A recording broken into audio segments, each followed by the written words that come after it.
예, 정의당의 박원석 의원입니다.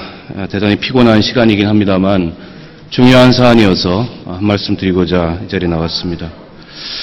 기획재정위원회 조세소 위원으로서 이번 세법 심의 과정에서 가장 이해할 수 없었던 것은 정부와 새누리당 그리고 민주당 사이에 부의 대물림과 부의 무상이전에 대한 세금 감면 경쟁이 벌어졌던 사실입니다. 그 결과로 이번 상속세 및 증여세법 개정안에는 가업 상속 공제의 대상과 공제율, 공제 금액을 대폭 확대하고 일감 몰아주기 과세 대상에서 중소기업은 제외하고 과세 요건을 완화하는 내용을 담게 됐습니다.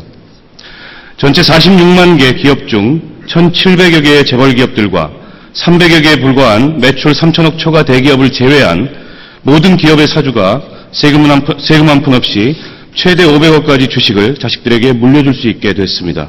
사실상 상속세를 있으나 마나한 제도로 만들고 있는 것입니다. 중소 중견기업의 육성을 위해 가업상속 공제가 불가피하다는 의견도 있습니다.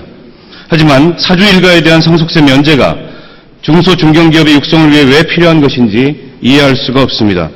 중소 중견기업에 대한 지원은 지금도 각종 조세 감면과 예산 지원을 통해 이루어지고 있고 필요하다면 그런 정책들을 보다 실효성 있게 강화하면 될 일입니다. 가업상속 공제와 관련해 표면적으로는 수십 년간 축적되어 온 기술과 경영상의 노하우가 제대로 승계될 수 있도록 하자는 취지이지만 그 방안이 꼭 가족으로의 경영권 승계일 필요는 없습니다. 가업상속공제 요건상 18세 이상 해당 업종에 2년 이상 종사한 상속인에 대해 공제를 허용하고 있는데 이런 상속인이 회사 대표로 취임한다고 해서 그 회사가 발전하리라는 보장은 없기 때문입니다. 도리어 소유와 경영의 분리를 통해 내부 승진이나 외부의 유능한 경영자를 초빙하는 것이 가업의 유지 발전에 더욱 부합하는 방안일 수 있습니다. 여러 의원님들께서도 잘 알다시피 가업상속 공제는 97년 도입된 이후 지난 10년간 한도액이 1억 원 수준이었는데 2008년 이후 거의 해마다 급격히 늘어났습니다. 지난해 세법 개정을 통해서도 공제율을 40%에서 70%로 한도액은 100억 원에서 300원으로 늘린 바 있습니다.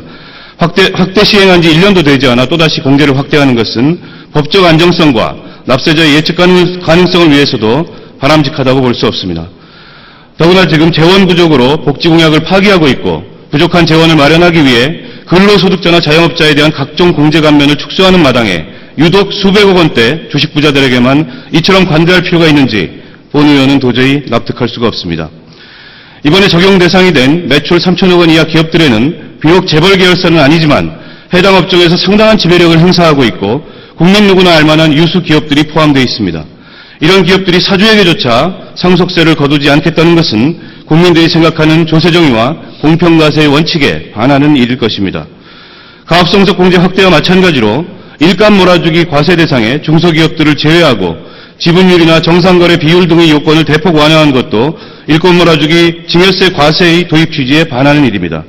일감 몰아주기 과세는 대기업의 경제력 집중과 편법 증여를 규제하기 위한 목적도 있지만 회사를 이용한 부당한 부의 이전에 대해 과세함으로써 증여세법상 완전 포괄주의를 제대로 구현하기 위한 목적도 있습니다. 대기업이냐 중소기업이냐에 따라 일감 몰아주기 과세를 구분할 일은 아닙니다. 물론 중소기업의 여건상 내부거래 비중과 지분율이 대기업에 비해 상대적으로 높은 것이 사실이지만 이러한 현실을 감안해서 정상거래 비율이나 지분율을 일부 조정할 필요는 있을 것입니다. 그러나 일감 몰아주기 과세를 아예 제외하는 것은 정당한 대처라고 볼 수 없습니다. 경영효율성 차원에서 내부거래가 필요하다는 주장도 있지만 경영효율성 차원에서 자회사를 설립하는 것과 지배주주가 그 자회사의 주식을 보유해서 회사 간의 거래를 통해 사적 이익을 취하는 문제는 엄격히 구분되어야 할 것입니다. 존경하는 강창희 의장님과 선배 동료 의원 여러분, 대다수 국민들은 우리 세금 제도가 부유층에 대해 한없이 관대하다는 불만을 갖고 있습니다. 이런 상황에서 사주의 가족이라는 이유만으로 부의 대물림과 일감 몰아주기를 통해 이익을 편취하는 행위를 눈감아주는 것은 국민의 상식에 맞지 않습니다. 부의 대물림과 부의 무상이전에 대한 과세는 대기업의 사주와 중소기업의 사주를 구분할 일이 아니며 중소기업의 사주라 할지라도 상속 증여세는 정상적으로 과세하는 것이 타당할 것입니다. 아무쪼록 조세정의가 구현되고 세금에 대한 국민의 불신이 완화될 수 있도록 이번 개정안에 대해서 현명한 판단을 해주실 것을 동료 의원님들께 간곡히 호소드립니다. 경청해 주셔서 감사합니다.